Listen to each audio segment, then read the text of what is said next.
Hi everyone, my name is Sarah Connor.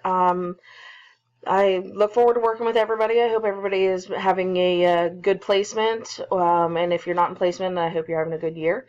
The interest or background that I have related to people with this population in the criminal justice system is that I actually worked for a nonprofit grant program to where we actually worked in the jail system doing community reentry.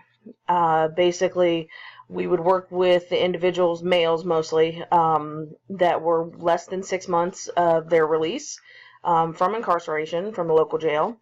Some of them had been in for, that 6 months, or, they've been in for a couple years, depending on their charges. So it varied on what, actually, how long they've actually been in. I also,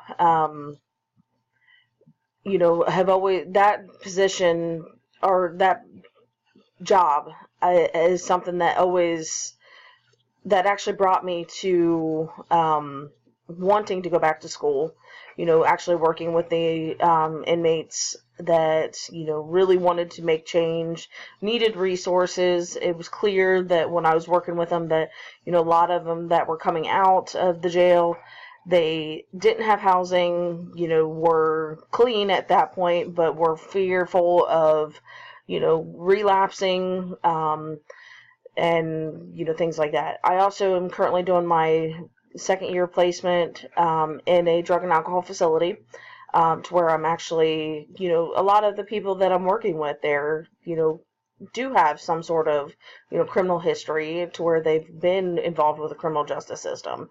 So that has, also alluded to, my desire to potentially work with this community. The needs and roles that I see as social workers fulfilling in the community or in the criminal justice system, really, I think, added resources. Social workers will be able to, link these people with resources that they don't have. And that's what I saw in my, the work that I did with the grant program. I think, being able to help them find housing and food services and employment, linking them with resources for mental health and AOD services. It's something that I can see being necessary regardless of the situation. There's so many, issues with people coming out of jails with no services. Either way, like I said, I hope everybody has a good term, and I look forward to working with everybody. Thank you.